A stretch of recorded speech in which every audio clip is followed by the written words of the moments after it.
Hi guys, what's up? Welcome back to another video. Today you join me in the 2024 MG3. Now this is a completely updated car and it is a much needed improvement on its predecessor.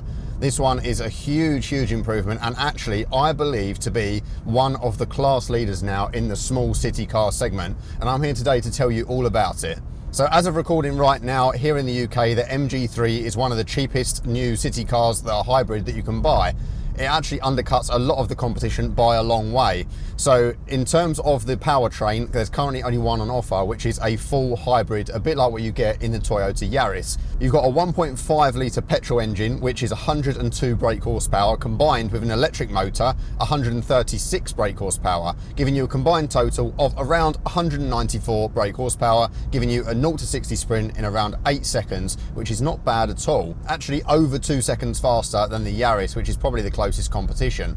So don't let its tame looks deceive you. This thing's actually got around the same power as a Ford Fiesta ST. There are 2 trim levels to choose from and that's it. There's no options, there's no faffing about. The only thing you get to choose is the paint, which might cost you a little bit extra. In this case, yes it does. This one is Battersea Blue, which is an optional metallic paint that really pops in the sun. But your entry-level SE model starts at just over £18,000, which is a great deal for a car with a 7-year warranty that covers up to 80,000 miles. Specification is pretty generous as standard. You get things like a 10.2-inch display in the centre that has Apple CarPlay and Android Auto, and a 7-inch driver's display as well. Comes with satellite navigation as standard, USB and USB-C, rear parking sensors, automatic climate control, and also a lot of safety features, including front assist and adaptive cruise control. Lane keep and traffic sign recognition is also standard. You can then step up to the trophy model, which is just over 20 grand, and often that is on discount as well, so you'll probably find it for under 20k in most dealerships.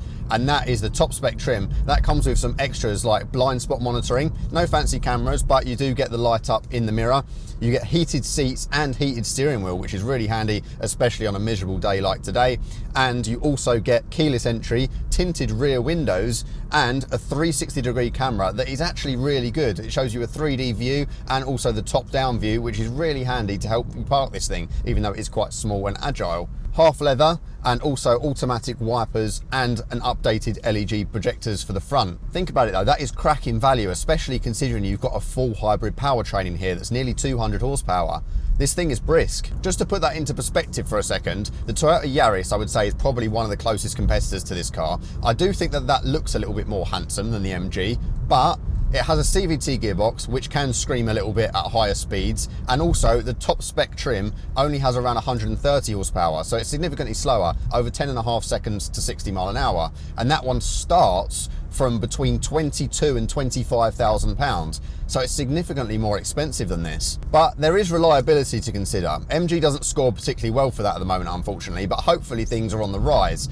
And in fairness, the warranty is really good, as I mentioned, but doesn't quite touch the Toyota's 10-year, 100,000 mile. The engine in this is mated to a 3-speed automatic, and I know you might think that that sounds a little bit 1975, but it actually works quite well. It means that rather than having that CVT that you get in things like the Toyotas and the Hondas, you don't get that constant kind of high-pitched thrumming when you're trying to go fast. Yes, it does sound a little bit strained under load, but having those additional ratios means that actually it does smooth out. You don't really often feel it changing either. It's quite a smooth power plant, but we'll get more onto that in a bit. So let's talk about the styling then. It's completely changed from the previous design at the front, and I do think for the better. The MG design language, though, I do feel is a little bit confused at the moment, and I think some of that is just due to the fact they're trying to differentiate from other brands. The previous gen MG3 looked a little bit too much like a Suzuki Swift, so I think they're probably trying to get away from that a little bit. Overall, it's not offensive at all. Like I said, this particular colour pops really well.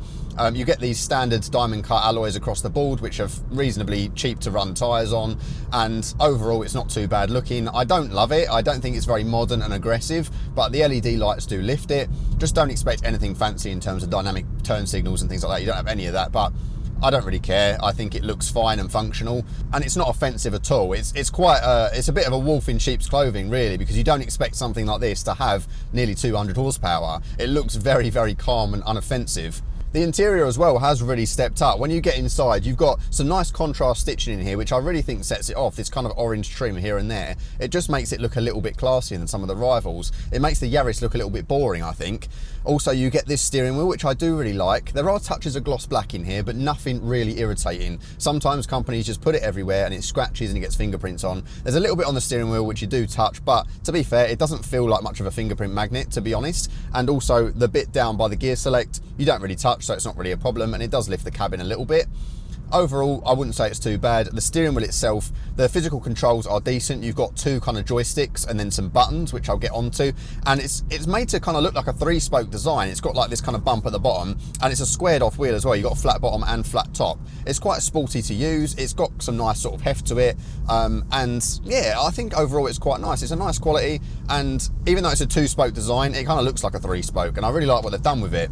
There's a bit of aluminium trim through the cabin, but not too overdone. And there's this nice pattern over on the passenger side, which I don't really know what it is. It kind of extends over here as well. And they've changed to these almost Lamborghini style vents, like the kind of hexagonal style, which I really like as well. Like, it just looks quite sharp.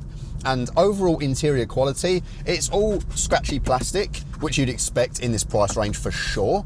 But honestly, I felt worse in higher end cars, and it doesn't look cheap. Do you know what I mean? Like, I'm sitting here and I'm looking at the dash, and nothing to me screams that it's horrendous quality. And when you press these buttons here on the dash, they've got a nice satisfying click to them, like a micro switch, which probably is cheap to make, but almost feels like there's ones in my Audi, and I quite like that. There's nothing mushy to press. Indicator stalks do let it down a little bit. Nasty plastic, but they do have a nice actuation, and flashing and things like that, it does feel pretty decent in terms of the action, so I wouldn't complain too much. The steering wheel disappointment for me is that there is tilt, but there's no telescopic adjustment, so it can't adjust for reach. And me being quite a tall guy, I say tall, that's pushing it a little bit, I'm 6 foot on the nose, but I do have quite gangly legs, and for me, the driving position is okay. I've got somewhere to put my left foot, which is not too bad. And the driving position is all right. I can rest my elbows, which is surprising in a small car, and I can get a decent position, but I do have to reach quite far for the steering wheel, which I would like it to adjust out towards me a little bit, but it's not a deal breaker, to be honest with you. What potentially might be, though, is the lack of lumbar support on this chair. Now, the chair itself is actually quite comfortable, and I like the design. I like the pattern they've put in there, but for me, lumbar support is a bit of a must on a long journey, and this does not have enough or any adjustment. So if you're going on a really, really long trip, you might want to pack a little cushion. In terms of space, it's actually quite spacious, to be honest with you. I've got enough room up here. There's a decent amount of space in this door bin. I can fit my bottle in there just fine. You've also got some center storage here. You've got this kind of cheap sliding phone holder thing, which I don't particularly like, and it's not rubberized either, so I wouldn't really want to leave my phone crashing about in there. But you also have a bit of space up there, an adjustable cup holder. You've got USB-C and USB-A, quite good. There's a glove box, which is okay size, but it's not got a soft open, so it does crash open. But again, cost cutting, sometimes it has to be done. It kind of is what it is. Up here with your sun visor, you do have a light built in, LED light with a mirror, which you don't get in some other cheap cars. And there's just some nice touches here and there that make you think that actually maybe this isn't one of the cheaper cars on the market. But there are definitely some cost-cutting measures, i.e. this tin can headliner, and also this gear select dial. Whilst I like the way it works, it's just, you know, turn right for drive, turn left for reverse, and then press in the middle for park. If they'd have spent 2 or 3 more quid on this, I think it would feel fine. But whatever they've decided to do, when you put it in drive, the thing gets stuck as if it's like gummed up with like some sort of goo or something, like someone spilt something on it, and it just feels rubbish. And if they'd have literally spent a few more quid on that, it would have lifted the cabin massively, which is a shame, but it serves a purpose, and I prefer it to some of the other methods that people are using in cars these days to change gears. I think it's fine, put it that way. In terms of your tech, not bad either. So the display I've got in front of me, the 7-inch driver display, is a little bit fussy for my liking. It shows on the right, you've got a few different bits and bobs, so you can see your trip information, and you can also see the energy flow of the car, and also how much power you're using, which is quite a fun dial to have a look at. Also, you've got your speed in the middle and your traffic sign recognition and all your warnings and all that jazz. Your range is on there, and there's a few different things that tell you whether you're running in electric vehicle mode or hybrid vehicle mode, which is quite handy. It shows you how much power you're using or regenerating with the braking. On the left-hand side, though, it does show what's going on with your radar, and it shows if it detects other cars in the area or if it's detecting any changes in lane and things like that. So overall, it's a decent design, to be fair. It's not too bad. It gets the job done. It's just not as neat and tidy as offerings from Hyundai, Kia and Volkswagen Audi Group. In terms of your central infotainment, I've been impressed with how slick it is. I don't like the texture of the screen. It's got this weird kind of rubbery coating to it and it doesn't feel nice to touch, but it is what it is. You don't interact with it very often, especially when you're using Apple CarPlay or Android Auto, which are standard. But in terms of clarity, really good. Brightness, really good. And the responsiveness is great. They've obviously put enough horsepower in there in terms of the chip to run it all smoothly. The OS is really fluid. There's adjustment for your EQ. The 6-speaker system is a bit of a shame in this car, unfortunately. Like, the audio isn't as good as I would like. Personally, I think that the top-end trophy model should have at least a little bit of a boost in terms of the audio system, but it's not the end of the world. It's passable when you tweak it with the EQ a little bit. At least there's some adjustment there. So no complaints really. No major bells and whistles like you get in other cars, but it's simple, effective, and it works. What I don't like about it, however, and this is a big complaint, and I think potentially this could be fixed with software, so MG, if you are listening, please, please, please have a think about this. The climate controls are a very, very strange situation, and it's so strange and so frustrating, in fact, that I'm actually going to pull over and show you what I mean. Well, I've just got my camera out here because I'm going to show you what I mean in terms of the climate controls. So, at the moment, I've got this steering wheel control set to control the infotainment screen here. So I can kind of go up and down and switch between the different modes and that kind of thing, right? But if I press this button here, it changes to the volume and track controls. So I can see now, if I go here, it's now going to control my volume up and down, right? And track skip if I move left and right. So that's now skipping the track. However, you can also set this to do your climate controls. It comes up very briefly on there, and that's your lot, right? So your star buttons you can change to whatever you want. So this one I've got set to the regen braking. So when I press that, you can see in the bottom right there, it changes the level of regen braking 1, 2 or 3, 2 being the kind of the middle ground, which I normally have it set to. This button is set to the climate controls, but if you want to set this to something else, you're buggered, because if you want to use this and you're using Apple CarPlay, if I now want to go to the climate controls, the button doesn't work. I can turn on and off the climate control completely by pressing that button. You can see that it illuminates and de-illuminates.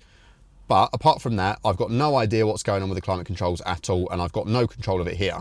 Also, if I want to activate my heated seats or heated steering wheel, I can't do that from the steering wheel control. I can't do that from here. What I have to do is I have to go home and then click on the climate controls, and then I've got access to my heated wheel and my heated seats.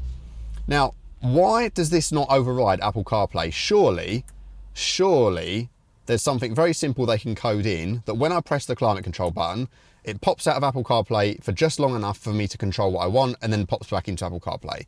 Why does this button not do that? And again, I have to manually go into here and now it's not coming up with the climate controls. I can hear the fan speed changing, but it's not doing it. I can hear me controlling it. I know that it's working, but I can't see on the screen what's actually going on. So I've got no idea. I have to, again, press the button, come out of here. Oh, and there you go. It's popped up now. But it doesn't override Apple CarPlay. Why not? I don't get it. Rear passenger space, not as bad as you might expect, to be fair, on a car of this class. It's not best in class, no, but I can sit behind myself just about at 6 foot, and it's reasonable. Like, I've got enough headroom. I've got just enough legroom. It's not too bad. I wouldn't carry 3 adult passengers for a long period of time, but it's passable. And you've got ISOFIX back there and even a USB-C port for charging, which is nice. Now, going into the boot, things do get a little bit cheap and nasty, but it's okay. It's around the same sort of space as you get in something like a Yaris or a Clio, maybe a smidge less. Again, we're just comparing to the hybrids here. If you go for a petrol Fabia or, you know, something like that, like an Ibiza, you're going to get more space because you don't have that hybrid battery system in there. But in terms of a hybrid, it's not too bad. You can probably fit 3 bits of luggage in there, okay. And although it's not a flat load floor, like when you fold the seat down, and again, there's some cost cutting here. When you fold the rear bench down, it doesn't split in any way at all. The whole bench has to fold, which means that if you've got a large item in there, you can't have even 1 rear passenger, which is a bit of a bind, but how often you're going to be using that, really? I don't know. The other thing as well is when you put that bench back up, the seat belts get trapped every time, and you have to faff about getting them out. But again, it's not too bad. The other cost cutting measure you find back there is the rear hatch is quite flimsy, and you find that kind of it doesn't have an integrated rear light bar. It's kind of like the rear brake light is kind of stuck on. again, it is what it is. Like, it's not really the end of the world. Like, it's just one of those things. Something more premium like a Clio or a 208 is more plush and posh inside, but again, you're paying a big premium for that. So I think overall, in terms of practicality, it is around what you'd expect for this class of car. It's not groundbreaking in any way, but it's practical enough that it should get you by. And I think the inclusion of a lot of this tech and, you know, the extra features, especially in this trophy model, the 360 cam really is fantastic. Like, one of the best I've seen in a cheap car by a long way. What has consistently impressed me is the power plant. Now, when I got in this, I was expecting it to be a jerky mess with a 3-speed auto, and I was expecting to really feel that combustion engine kick in when the hybrid is necessary, but I really don't, especially when I've got audio playing. I've got some music playing, I don't really hear it kicking in. It's only when I've got the audio really low or off that I hear that engine kick in, and you can feel it, yes, but it's not violent or jerky. And even when you're changing gears, it doesn't really feel like you are. Like, I can't notice it dramatically to the point where it puts me off driving the thing. And I think that's really a lot to be said, because some hybrids I find irritating with those CVT transmissions, and this isn't like that. So I think the 3-speed auto is a nice addition, even though it doesn't make it quite as smooth. But overall, you've got loads of electric shove, even at higher speeds. You know, I just did a pull from 40 to 55 there, and it felt like a breeze. Even at 70, you can put your foot down and you feel a tiny little kickback from that electric motor, because the electric motor is where most of the power is in this car. And that means that they've really done a good job, I think, with the hybrid system. Not only that, but the efficiency, whilst it's not quite as good as alternatives like the Yaris, it's good enough and worth the trade-off, in my opinion. So I've been driving this car now for an hour in terms of doing this review and filming and stuff like that. I've averaged so far with mixed driving 62.8 mpg, which is not far off the 64 quoted. And I can tell you, over the time I've had the car, which is around a week now, my all-time average is 56 mpg, and I've been driving it like I would any other car. I've not been driving it particularly sensibly or anything like that, so that really is an impressive figure for something that's got 200 horsepower nearly, and is pretty brisk off the line. The thing is, I always say when I'm driving these cheaper cars is, and people rib me for this in the comments all the time, is I think there's such thing as dangerously slow now. And in this world of like EV and stuff, EVs are like instant power off the line. And when people are doing that at junctions and you're in the piddly little naturally aspirated 1 litre that you've got to take, you know, 15, 20 seconds to get to 60, it's downright dangerous. You put your foot down and you're halfway at the junction, you get sideswiped. I know that's a bit of a dramatisation, but that's the way the world's going now. Cars are just a lot faster than they used to be. And this is the perfect example of moving with the times. This is fast, and you don't have to use it. You can poodle around at 20 mile an hour everywhere if you want to in this car, and it's not a problem at all. And it will do most of that in EV. But what you've also got to consider is the fact that when you do need to get some shove on out of a junction or round a corner, it does just that. And it does it whilst claiming 60 mpg. And come on, that is good. Right, 0 to 60 run.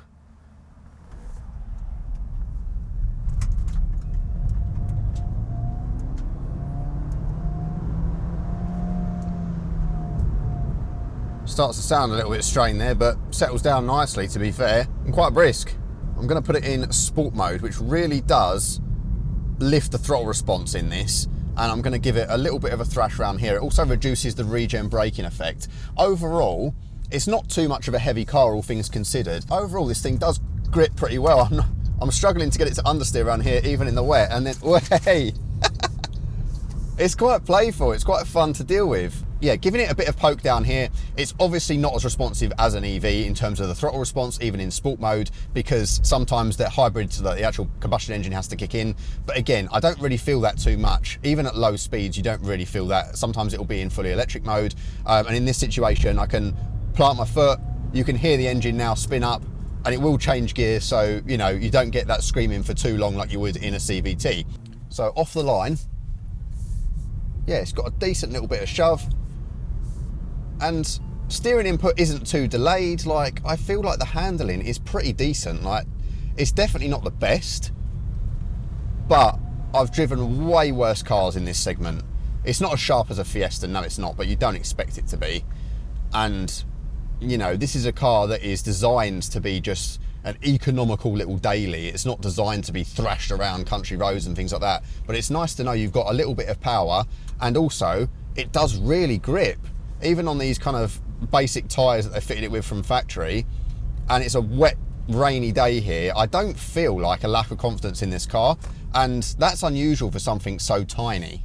And the brakes, even though they're obviously a little bit, you get that regen effect, like you get a bit of sponginess there.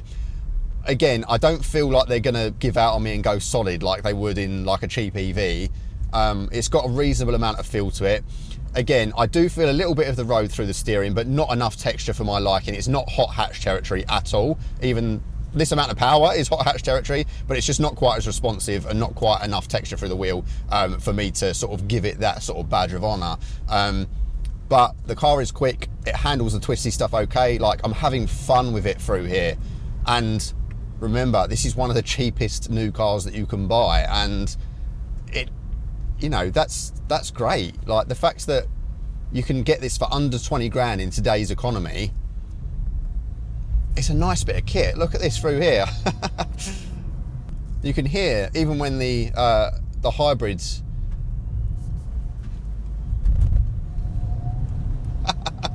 honestly, this thing handles really well. I'm more impressed than I thought I'd be, put it that way. I think if you was in a Clio, maybe you'd probably be having a little bit more fun, but I'd say this is more engaging than a Yaris, and it's so much quicker. So overall then, my thoughts on the MG3. I think really, actually, this is a car that a lot of people will be impressed with if they give it a go. It is miles better than the previous generation MG3, and hopefully the reliability is starting to pick up a little bit, and you can rely on that warranty if you go out and get yourself one of these. As a new car buy, I think it is actually a really nice prospect. I think the one thing that really lets it down is the climate control situation in the infotainment. I think it's a bit unforgivable, and I just think that potentially a software update might be able to at least alleviate some of those issues, even if you don't get any physical controls for them like you do in rival cars. But the powertrain overall, as long as you can live with its small foibles, I think is really ideal for a lot of people. I've been hooning around and it's still averaging over 60 mpg, and that really is fantastic in today's economy, especially something that actually feels pretty rapid even by my standards. And this will probably embarrass most other cheap little cars off the lights as well, which is quite fun considering it looks so tame. The other thing to bear in mind compared to the rivals is it is in a higher insurance group than things like your Clio and your Yaris, so that's something to consider when buying. But again, you're probably saving a good few grand in terms of your buying new price anyway, so, you know, swings and roundabouts really. If MG was something you were unsure of, I would say honestly it's well worth now being the time to give it a go. Go and check one out for yourself, go and test drive one, because I'm sure you'll be as impressed as I am. So thank you guys so much for watching. Thank you to MG for lending me the car, and hopefully I can bring you more of their range very soon, and I'll see you guys in the next one. Bye bye.